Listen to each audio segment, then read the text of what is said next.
Во понеделник почнува комисиската расправа за предлог буџетот за идната година, а собранието нема кворум за работа. 6 мина пратеници се позитивни на COVID-19. Сите се во домашна изолација, освен една пратеничка која е неинфективна. За да им овозможи и на нив да се вклучат во работата на седниците, председателот Џафери предлага да можат да работат од дома.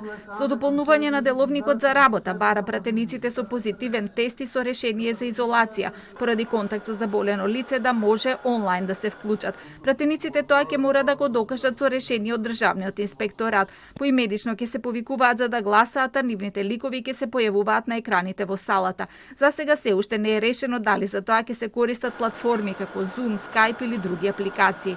Предлогот е поднесен по скратена постапка, но нема да биде ставен на седница додека не дадат мислење сите пратенички групи. Ние ги контактиравме и промени во ставовите нема. Мнозинството е за, опозицијата против.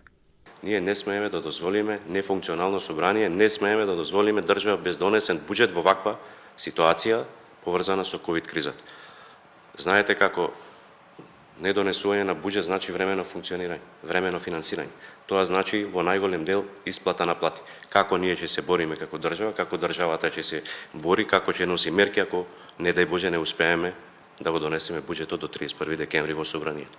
Митрески тврди дека за ова дополнување е потребно просто мнозинство од пратениците, но ВМРО ДПМН се со поинаков став. Сметаат дека деловникот не може да се менува без консензус, односно без 80 пратенички гласа. Не отстапуваат од ставот дека предлогот е противуставен и се повикуваат на член 69 од Уставот, во кој стои дека на седниците треба да присуствува мнозинството од пратениците. На иста линија со нив се и Алијанса и Алтернатива, кои исто така тврдат дека Уставот и деловникот не дозволуваат онлайн работа на собранието.